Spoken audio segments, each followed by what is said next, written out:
स्वागत है आपका योजना ज्ञान फॉर यू में। बात करने वाले हैं सीनियर सिटीजन्स कार्ड के बारे में कि आप 2025 में सीनियर सिटीजन्स कार्ड घर बैठे आसान तरीके से कैसे बनवा सकते हैं और इसका फ़ायदा कैसे ले सकते हैं। आइए जानते हैं डिटेल में जानकारी क्या है। लेकिन उससे पहले अगर आप हमारे इस चैनल को पहली बार देख रहे हैं तो चैनल को सब्सक्राइब जरूर करें, साथ में बेल आइकन की घंटी दबाएं ताकि आपको आने वाली और ऐसी वीडियोज़ की जानकारी तुरंत मिल सके। वीडियो पसंद आए तो वीडियो को लाइक और शेयर जरूर करें। बढ़ते हैं जानकारी की तरफ। भारत में बुजुर्गों की संख्या लगातार बढ़ रही है। इसी को ध्यान रखते हुए सरकार ने सीनियर सिटीजन कार्ड की शुरुआत की है।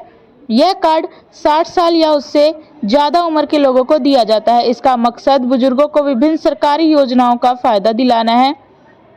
सीनियर सिटीजन कार्ड बुजुर्गों के लिए एक तरह का पहचान पत्र है। इससे उन्हें कई तरह के फायदे मिलते हैं, जैसे यात्रा में छूट, अस्पतालों में सस्ता इलाज, बैंक में ज़्यादा ब्याज और टैक्स में राहत। इस कार्ड से बुजुर्गों को समाज में एक खास दर्जा भी मिलता है। इस वीडियो में हम जानेंगे कि सीनियर सिटीजन कार्ड कैसे बनवाया जा सकता है, साथ ही इसके फायदों के बारे में भी विस्तार से जानेंगे। तो आइए शुरू करते हैं।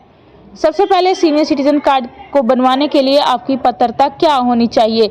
सीनियर सिटीजन कार्ड पाने के लिए कुछ शर्तें पूरी करना जरूरी होती हैं, जैसे कि आपकी उम्र कम से कम 60 साल होनी चाहिए, आप भारत के नागरिक होने चाहिए, आपके पास अपनी उम्र का सबूत होना चाहिए, आपके पास पते का सबूत होना चाहिए, आप उस राज्य के निवासी होने चाहिए जहां आप कार्ड के लिए अप्लाई कर रहे हैं। आगे बात करते हैं कि सीनियर सिटीजन कार्ड बनवाने के लिए जरूरी दस्तावेज कौन कौन से होने चाहिए।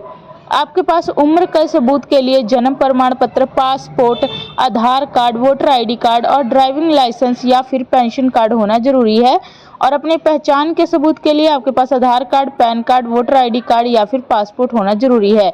पते के सबूत के लिए आपके पास आधार कार्ड, बिजली का बिल, टेलीफोन बिल या बैंक स्टेटमेंट आप यूज कर सकते हैं। इसके साथ साथ आपके पास पासपोर्ट साइज की 2 फोटो, रहने का सर्टिफिकेट यानी कि स्थानीय सरकार अधिकारी द्वारा जो जारी किया गया हो और ब्लड ग्रुप की रिपोर्ट होनी जरूरी है।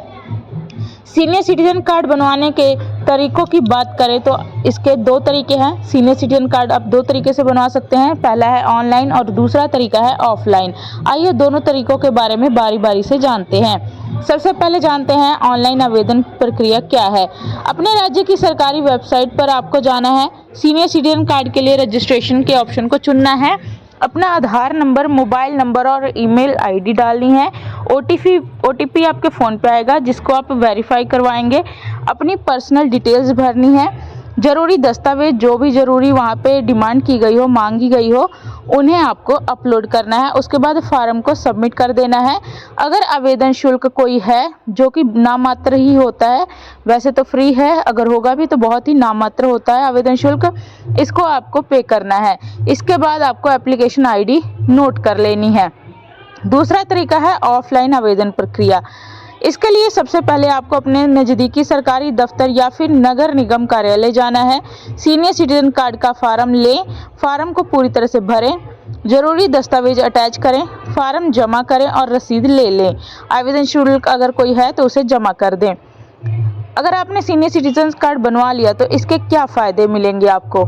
सबसे पहले बात करेंगे यात्रा में छूट। रेलवे में छूट की बात करें तो 60 साल से ऊपर के पुरुषों को 40% और महिलाओं को 50% तक की छूट दी जाती थी, लेकिन अभी वो कोरोना काल से बंद कर दी गई है। इसके अलावा बसों में आप कई राज्यों में बुजुर्गों को बस किराए में छूट मिलती है और हवाई यात्रा में भी कई एयरलाइंस बुजुर्गों को टिकट में डिस्काउंट देती हैं। इसके साथ साथ आपको स्वास्थ्य की सुविधाएं भी मिलती हैं। सरकारी अस्पतालों में मुफ्त या फिर सस्ता इलाज होता है, दवाइयों में छूट मिलती है, हेल्थ चेकअप में प्राथमिकता दी जाती है।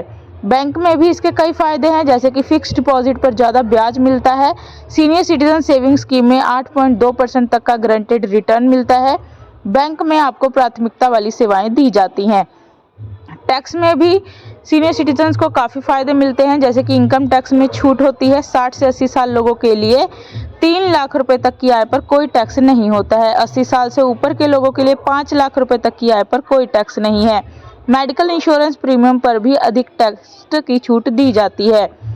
और भी इसके साथ कई फायदे हैं, जैसे कि टेलीफोन बिल में छूट मिलती है, सरकारी दफ्तरों में प्राथमिकता वाली सेवाएं मिलती हैं, कानूनी मामलों में जल्दी सुनवाई होती है और कई होटल और रेस्टोरेंट में भी छूट मिलती है। सीनियर सिटीजन कार्ड के लिए अलग अलग राज्य में अलग अलग योजनाएं शुरू की गई हैं। जैसे कि दिल्ली में दिल्ली सरकार की तरफ से मुफ्त सीनियर सिटीजन कार्ड बनाया जाता है। डीटीसी बसों में मुफ्त यात्रा मिलती है। सरकारी अस्पतालों में भी मुफ्त इलाज मिलता है। इसके साथ ही महाराष्ट्र में बात करें तो 65 साल से ऊपर के लोगों के लिए शिव सेवा कार्ड है। बेस्ट बसों में 50% किराया छूट है। सरकारी अस्पतालों में मुफ्त दवाइयां मिलती हैं। और कर्नाटक की बात करें तो वृद्ध संजीवनी योजना 60 साल के ऊपर के लिए लोगों के लिए बनाई गई है। सरकारी बसों में 25% किराए की छूट है और मुफ्त स्वास्थ्य बीमा दिया जाता है। इसके साथ साथ तमिलनाडु की बात करें तो मुद्रा कपिटु तिट्टम 60 साल से ऊपर के गरीब बुजुर्गों के लिए पेंशन योजना है। सरकारी बसों में मुफ्त यात्रा है। मुफ्त चश्मा और श्रवण यंत्र यानी कि सुनने का यंत्र भी मुफ्त में दिया जाता है।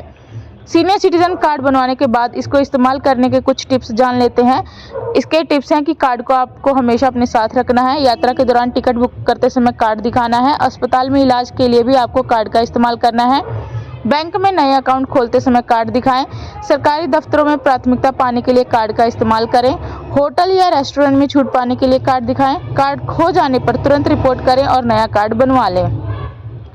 इसके साथ साथ सीनियर सिटीजन कार्ड से कुछ जुड़े हुए अक्सर जो सवाल सामने आते हैं उनके बारे में भी जान लेते हैं। सबसे पहला सवाल है, क्या सीनियर सिटीजन कार्ड हर राज्य में एक जैसा होता है? तो इसका जवाब है कि नहीं, हर राज्य का अपना अलग कार्ड होता है, लेकिन इसके फायदे लगभग एक जैसे ही होते हैं। दूसरा सवाल है, क्या कार्ड के लिए कोई फीस देनी पड़ती है? जवाब है, ज़्यादातर राज्यों में यह कार्ड मुफ्त में दिया जाता है। कुछ राज्यों में मामूली फीस ली जा सकती है। तीसरा सवाल है, कार्ड बनने में कितना समय लगता है? तो जवाब है कि आमतौर पर 15 से 30 दिन के अंदर कार्ड बन जाता है। चौथा सवाल है, क्या कार्ड की वैधता कभी खत्म होती है? जवाब है नहीं, यह कार्ड आजीवन वैध रहता है। पांचवा सवाल है, क्या विदेशी नागरिक भी इस कार्ड के लिए अप्लाई कर सकते हैं? जवाब है नहीं, यह कार्ड सिर्फ भारतीय नागरिकों के लिए है। यह वीडियो हमने सिर्फ एक जानकारी के उद्देश्य से बनाई है। हालांकि हमने पूरी सटीक जानकारी देने की पूरी कोशिश की है, फिर भी सरकारी नियम और योजनाएं समय समय पर बदलती रहती हैं। इसलिए किसी भी कार्रवाई से पहले अपने स्थानीय सरकारी कार्यालय या फिर अधिकारित वेबसाइट से नई जानकारी जरूर ले लें। आपको ये जानकारी कैसी लगी हमें कमेंट बॉक्स में जरूर लिखें। चैनल को सब्सक्राइब करें, वीडियो को लाइक और शेयर करें। धन्यवाद।